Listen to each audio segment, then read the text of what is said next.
It's Channel 93.3. Steve Burrell here at Keggs and Eggs at our new location, Jackson's. I really like this. We're kind of out in the open. I got Ben from Jukebox, the Ghost. What's up, buddy? Yo, good morning. Good to see you again. Good to see you, too. Last time we were here, it was a big gig. It was actually kind of a weird day that day, too. We bring the weather with us, apparently. I didn't think of it that way. Well, I mean, that whole day, it poured and poured and poured and poured until we got on stage, and then somehow it just turned. And I hear, like, spring is arriving outside right now, so... In the middle of the summer, no less, too, back then. Well, we're talking. You know, and here's something else. Now that we're talking about Big Gig and that day, a story I like to share about you guys is there was an artist that was on before you that was supposed to be, that was not. And there was, like, a question about where this person was, and they needed time to fill the stage.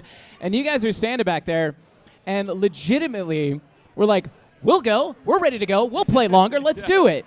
Yeah. And I love that. Yeah. Well, we're all just sitting there like, we know instruments. We'll play. We're always down to play. That's sort of our vibe. I don't know. We've been doing this for long enough that it's like, all right, if there's an opportunity to get on stage, we'll get on stage. So.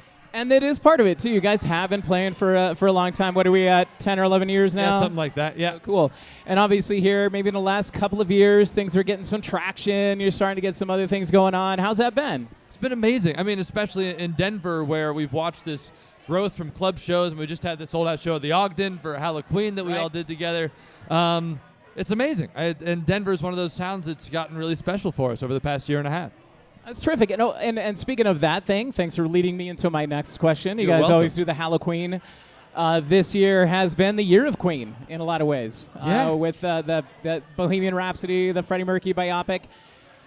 Do you, like, I feel like even before that movie came out, that sound is starting to come around once again. Obviously, you guys forefront of that in some ways.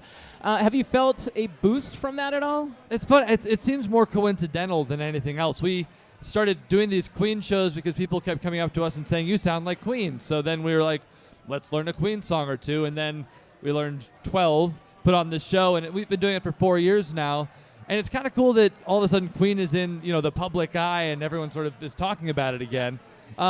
So I don't know if we've had any part or if it's even reactionary. I think from our perspective, it's just a nice coincidence that we like doing really big harmonic stuff, lots of vocals, lots of guitar solos, and suddenly that's sort of back in you were doing Queen public. before Queen was cool, or before doing Queen that gets was confusing, cool. but Yeah, yes. that was a long time ago. Yeah. And you're here at Keggs and Eggs this year. We were just talking about the weather, and believe me, I was a little bit concerned when I saw your tweet that you guys were in Evanston, Wyoming. It was not. We were supposed to have woken up here, like outside of this bar, and we woke up outside of a Walmart in Evanston, Wyoming, which is a great place, but not to have a show.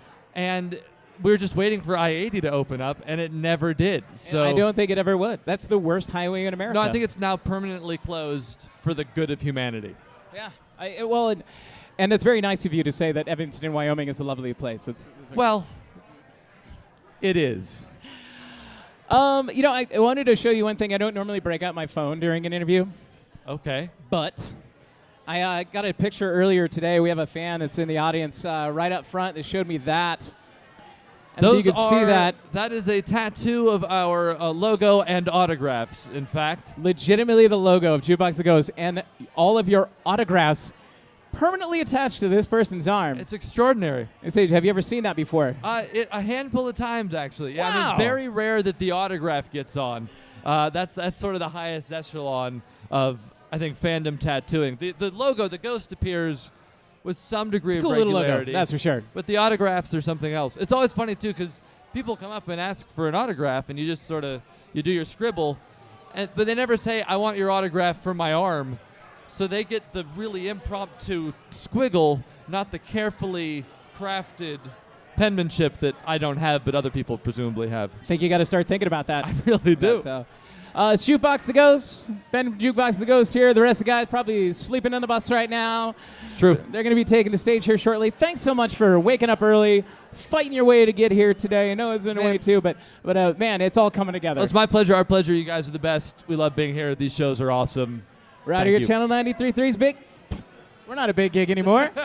We're at We're Keggs and Eggs. The